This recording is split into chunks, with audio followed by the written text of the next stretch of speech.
అంతటి మహానుభావుడైన సూర్యనారాయణమూర్తికి సంజ్ఞాదేవి భార్య. మళ్ళీ అందులో చమత్కారం జరిగింది. ఆ సంజ్ఞాదేవి సూర్యుడి యొక్క తేజస్సు భరించలేకపోయింది. సంగమ కాలమునందు దంపతులు ప్రహృష్టంగా ఉంటే తప్ప తేజోవంతమైన సంతానం కలగదు. ఇంత తేజోమూర్తి అయిన సూర్యుడు సంజ్ఞాదేవి దగ్గరికి వస్తే ఒకసారి ఆవిడ తేజస్సు చూసి కన్నులు మూసుకుంది. అబ్బా, ఇంత తేజస్సా అని. ఆయన అన్నాడు, సంగమ కాలమునందు నువ్వు నన్ను చూసినప్పుడు బాధతో కళ్ళు మూసుకున్నావు. అందుకే పరమధర్మాత్ముడైనప్పటికీ కూడా ఎవరిని చూడ్డానికి లోకం భయపడి కళ్ళు మూసేసుకుంటుందో వాడు కొడుకుగా వస్తాడు. సూర్యుడి గతి కాలము యమధర్మరాజు కొడుకుగా వచ్చాడు. సంజ్ఞాదేవి యందు సూర్యుడికి పుట్టిన కొడుకే యముడు. తర్వాత విలోల అయింది ఆవిడ సంజ్ఞాదేవి. వేరొక పర్యాయం విలోల అంటే చంచలంగా చూసింది, భయం భయంగా కంగారుగా. విలోలవై చూశావు కాబట్టి విలోలత్వము కలిగినటువంటి నది పుడుతుందన్నారు, యమున పుట్టింది. అందుకే వేరొక పర్యాయం వైవస్వతుడు జన్మించాడు, ఆయనే మనువు. ఆయనకే సమస్త ధర్మములను సూర్యనారాయణమూర్తి నేర్పాడు. అందుకే మనువు యొక్క సంతానం కాబట్టి మనుష్యులు.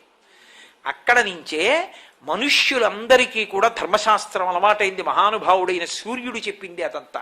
కొడుకుకి గురువుగా నిలబడ్డాడు ఒకప్పుడు. అందుకే ఆ రామచంద్రమూర్తి యొక్క వంశక్రమం ఏమిటి అని అడిగినప్పుడు అందులో ఈ విషయాన్ని చెప్తాడు మహానుభావుడు వశిష్ఠ మహర్షి.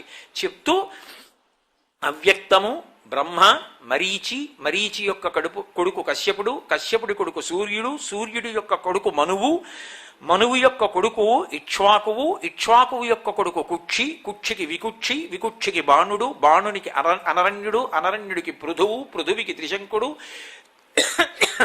త్రిశంకువుకి దుందుమారుడు లేదా యువనాశ్వుడు, ఆయనకి మాంధాత, మాంధాతకి ధ్రువసంధి, ధ్రువసంధికి ప్రసేనజిత్, సుసంధి, ధ్రువసంధి, ప్రసేనచిత్, ధ్రువసంధికి భరతుడు, భరతునికి అసితుడు, అసితునికి సగరుడు, సగరుడికి అసమంజసుడు, అసమంజసునికి అంశుమంతుడు, అంశుమంతునికి దిలీపుడు, దిలీపునికి భగీరథుడు, భగీరథునికి కకుత్సుడు, కకుత్సునికి రఘువు, రఘువుకి ప్రవృద్ధుడు, ప్రవృద్ధునికి శంఖనుడు, శంఖనుడికి సుదర్శనుడు, సుదర్శనుడికి శీఘ్రగుడు, శీఘ్రగునికి మరువు, మరువుకి ప్రశుశ్రుకుడు, ప్రశుశ్రుకునికి అంబరీషుడు, అంబరీషునికి నహుషుడు, నహుషునికి యయాతి, యయాతికి నాభాగుడు, నాభాగునికి అజమహారాజు, అజమహారాజుకి దశరథ మహారాజు, దశరథ మహారాజుకి రామలక్ష్మణ భరత శత్రుఘ్నులు. ఇంతమందిలో అవ్యక్తము నుండి బ్రహ్మ, బ్రహ్మకు మరీచి, మరీచికి కశ్యపుడు, కశ్యపుడికి సూర్యుడు, సూర్యుడికి మనువు. అంటే మనుష్య జాతికి సంబంధించినటువంటి సమస్త ధర్మములు నేర్పినటువంటి గురువై నిలబడింది సూర్యమండల స్వరూపం, మహానుభావుడైనటువంటి సూర్యుడు. ఆమె ఆ సంజ్ఞాదేవి ఈయన యొక్క తేజస్సు తట్టుకోలేకపోయింది. ఆమె తన ఛాయని చూసింది ఒకసారి, తన నీడనే చూసి, ఈయన తేజస్సు భరించలేకపోతున్నాను, నీకు నాకు భేదం ఉండదు కాబట్టి నేనే అనుకుంటాడు, ఆయనతో నువ్వు కాపరం చేయి, నేను వెళ్ళిపోతున్నాను అని. విడిచిపెట్టి వెళ్ళిపోవడాలు కాదు సుమా, అసలు సనాతన ధర్మంలో లేవు ఆ మాటలు. ఛాయాదేవిని తన స్థానంలో ఉంచి ఆమె బడబా రూపం, ఆమె ఒక హయ రూపాన్ని పొంది ఉత్తర కురు దేశముల యందు తిరుగుతూ తపస్సు చేస్తోంది. చేస్తుంటే విశ్వకర్మ తండ్రి చూశాడు, ఏమమ్మా ఇలా వచ్చేసావన్నాడు. మీ అల్లుడి తేజస్సు భరించలేకపోతున్నాను నాన్న, వచ్చేశానని. ఈ ఛాయాదేవి సూర్యనారాయణమూర్తితో ఉన్న కారణం చేత ఆమెకి కుమారుడు కలిగారు.